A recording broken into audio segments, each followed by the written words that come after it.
D'abord, on vous parle d'un événement tragique qui s'est produit ce soir à Laval, où je rejoins mon collègue Adi. Adi, c'est une adolescente qui s'est fait happer par un autobus scolaire et malheureusement, elle a succombé à ses blessures. Oui, voilà, Audrey, c'est confirmé. La police a pu nous confirmer cette information ô combien terrible. C'est survenu un peu avant 18 heures. Je vous montre des images en direct des lieux parce que, évidemment, les enquêteurs sont toujours sur place pour tenter de comprendre ce qui a bien pu se passer. Donc, c'est une jeune adolescente, 13 ans. Elle est sortie de l'autobus scolaire. Selon nos informations, elle resterait donc dans ce secteur et c'est là qu'est survenu le drame. Elle n'a eu malheureusement aucune chance. Elle est décédée sur les lieux.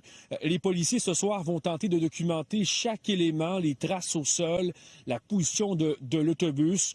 Les témoignages vont tenter d'en recueillir. Évidemment, ça crée toute une commotion dans le secteur.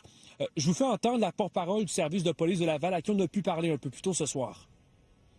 À notre arrivée sur les lieux, malheureusement, nos patrouilleurs ont constaté le décès d'une adolescente de 13 ans qui était décédée sous l'impact. Ce qu'on sait, c'est que la conductrice a été transportée pour un choc nerveux.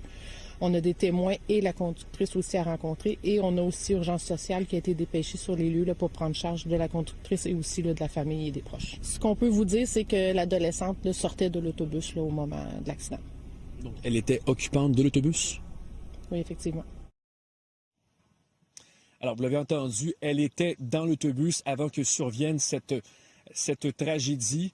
J'ai rencontré quelques passants ici et là qui n'ont pas voulu nous parler à la caméra, mais évidemment, tout le monde est secoué par cette nouvelle, dont notamment un père qui est venu me rencontrer un peu plus tôt pour me dire « J'ai le sentiment, j'ai du moins l'impression que ce secteur de la rue n'est peut-être pas suffisamment sécuritaire, du moins il fait un peu trop noir lorsque le soleil se couche. Est-ce que ça aurait pu contribuer à ce drame? » Évidemment, la question peut se poser ce soir.